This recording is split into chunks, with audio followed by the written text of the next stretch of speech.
Well, I was raised in Puyallup, Washington. It's a town, fairly small suburb town of Seattle, although it's not so small anymore. It's grown tremendously. But it was a great place to grow up in an area that was certainly expanding at the time and continues to do well. I went to school. I started in the local area, actually. Started at Pacific Lutheran University. Most people don't know that. But then I quickly transferred down to Stanford and graduated from there. And that was a nice move. It gave me a great experience. And then after that, I worked in Wall Street for 3 years in New York, and then I went back to UCLA. And that proved to be a great experience for that. I really enjoyed that. And actually, out of all my schooling, I got an engineering degree in undergraduate. And that was, it was an education, it was something, but going back to school in my senior year after having had a summer job in engineering, I realized I don't want to be an engineer. And so that's where I ended up on Wall Street. And going back to graduate school, I was going back the first time really and studying something that I was really interested in. So I loved graduate school. That was great. It was a good program, and it was just a lot of fun. Going to school in Southern California too is also nice because the weather's great, and I spent a lot of time studying on the beach.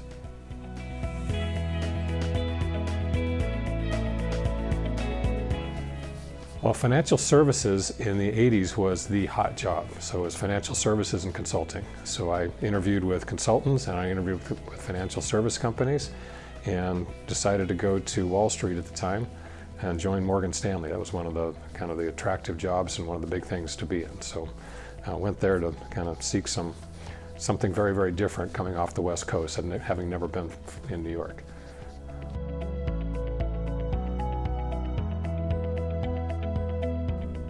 The industry has so many unique areas. There's so many different places that you can specialize in, or you can go broad. It just has so many different things you can constantly be learning. And so there's no opportunity if you want to specialize in a particular area. Even in our industry, it's something we can specialize in private markets in a particular area. You can specialize in just private equity, or you can specialize in private equity and real estate, or you can specialize in mutual funds, or you can specialize in ETFs or individual stocks. And there's just so many different places that you can really choose to focus in. And that's just kind of one side from an advisor. You can go into other areas as well where you've got so many different places that you can continue to learn in, and it doesn't matter how long you've been in an area, there's always more to learn. So it's a great area because it's an area that you don't get bored.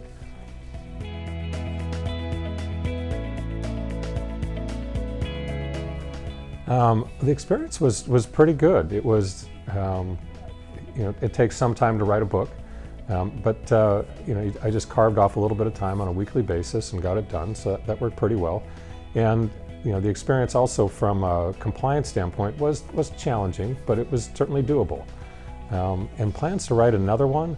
I've thought about a couple different things, had to put some different ideas together, so it's possible. But we'll see what 2021 brings.